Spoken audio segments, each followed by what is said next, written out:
On this episode of the Mortgage Message Show, we're going to talk about how COVID-19 is affecting the 2020 housing market.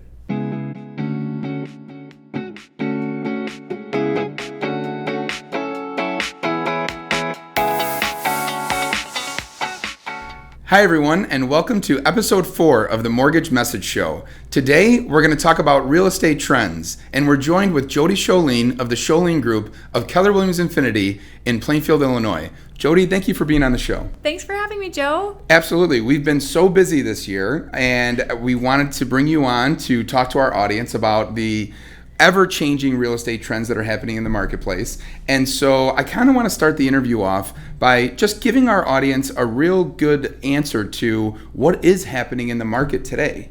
Well, today I'm going to speak of the Southwest Chicago suburbs, and I can definitely tell you it is more of a seller's market. We are experiencing very low inventory, and there are a lot of buyers out there. For good reason. So the buyers are out there because interest rates are really low, and there's a lot of opportunity. So that's what's going on. Yeah, you know, we're seeing on our side exactly what you said as far as just so many buyers coming to the market at the same time, and not enough people that are selling their homes right now. Kind of talk about how that plays into maybe another narrative of all the craziness happening with COVID and the pandemic, and how that's affecting so many different sectors. How is housing being affected, or have you even seen any effect? There's definitely an effect, especially on the seller side. So sellers are a little bit more, I think the reason why we have low inventory is because there are a lot of sellers out there that are they're uncertain about having people walk into their homes for safety reasons. They're uncertain about selling because they don't know what's going to happen with the job market, with their jobs, and they're just kind of staying put to watch and see how this all unfolds. Yeah. So that is probably the reason why we have low inventory right now. Yeah, it's interesting. And, you know, someone who is watching this interview right now and they're thinking to themselves, well, we are not in that category. We do want to move.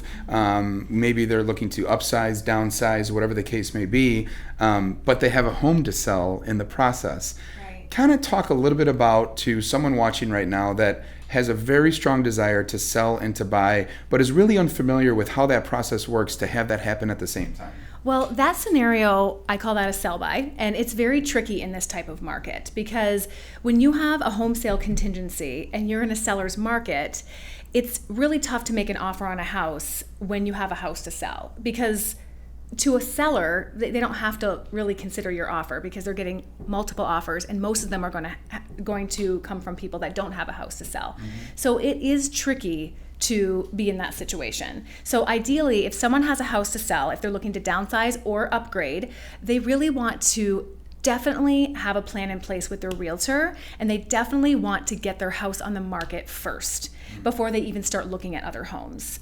There's two scenarios. You can have a home sale contingency and you can have a home to close contingency. And the difference between the two is, one, you have your house on the market, and then you go and make an offer and you don't have your house, the one that you're selling, under contract yet.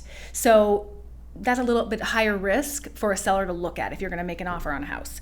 And the other scenario is you put your house on the market, you actually get an offer on your house, you're under contract, you get through some of the process, like the inspection attorney and things review. Like that, attorney review, and you then have a little more power to make offers on other houses. A seller will take you a little more serious. So that's a better scenario if you have a house to sell. So if anyone is in that scenario, I really want them to talk to their local realtor and have a plan in place if they're going to go that route. I know on the mortgage side, we often have conversations with people who are in this situation to whether they want to make the decision to have the offer be non-contingent, meaning they don't have to sell their property to buy.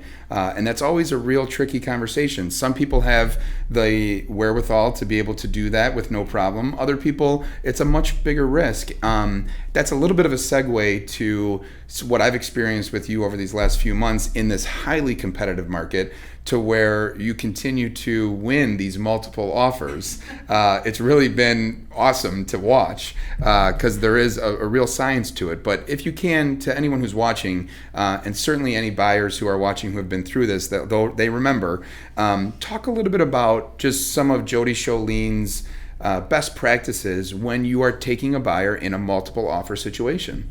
Well, I'm very, very strategic when it comes to my multiple offers, and I set up that expectation early with my buyers, especially if they're in a competitive price range.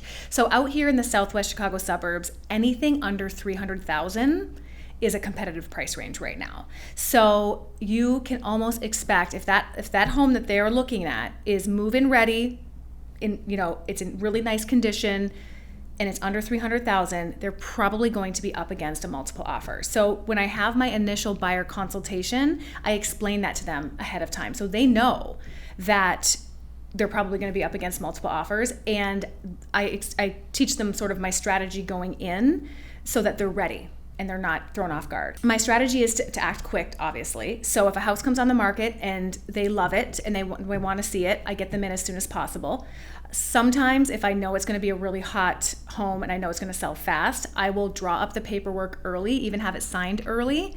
I always advise them to go in strong. If they love a house, don't mess around with going in, 15,000 under list. They won't even look at you. So, and I just know my market so well. So I know when a house is going to sell fast. I just know. Because sometimes with sellers, it's not all about the money, the actual purchase price. It's more about the structure and the terms of that contract. So I'll talk to my clients about going in, offering to buy the home as is. Sometimes we waive appraisals.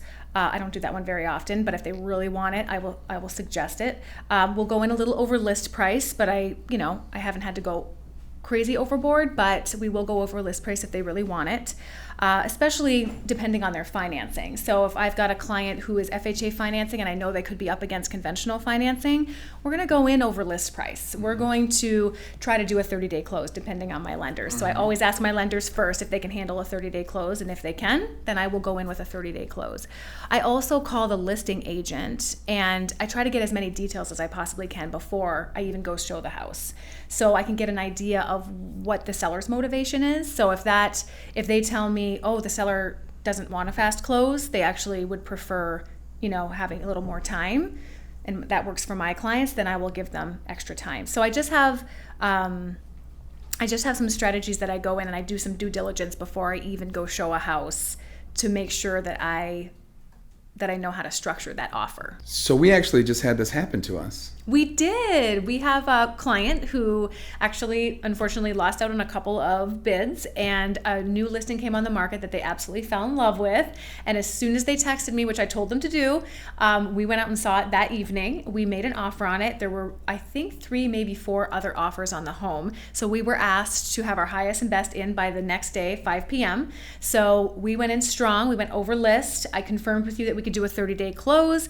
We have the house sold as is, and we wrote a love letter to the sellers. So I had them, they didn't need my help on this, but this is a 100-year-old home, and they wrote about how much they appreciated the history and how much they loved the home and they could see their family growing there.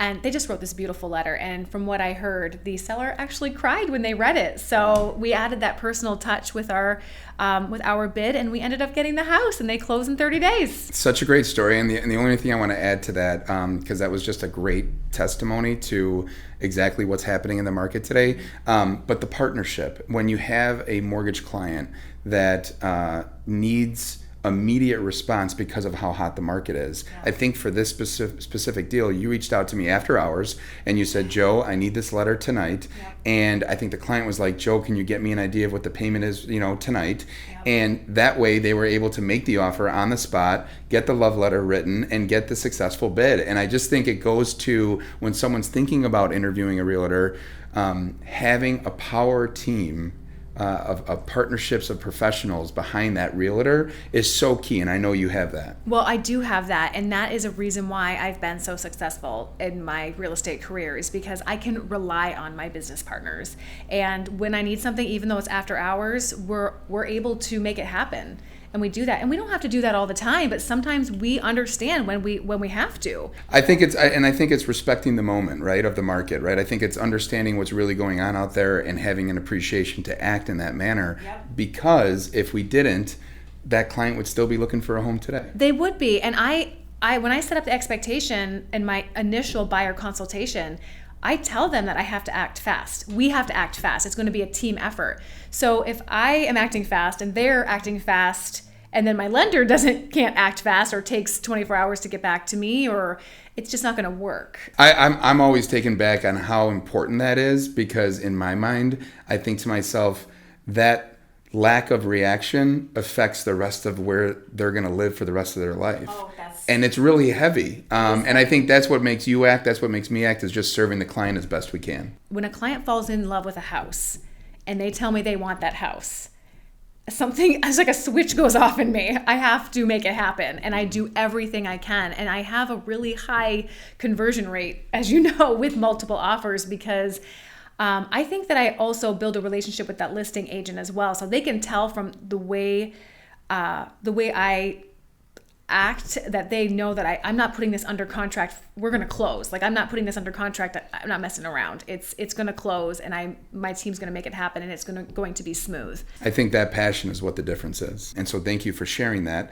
And I guess where my thought process is we talked about in episode 3 about the pre-approval process, and we talked about getting the numbers straight, getting the structure of the deal straight, just like you just shared.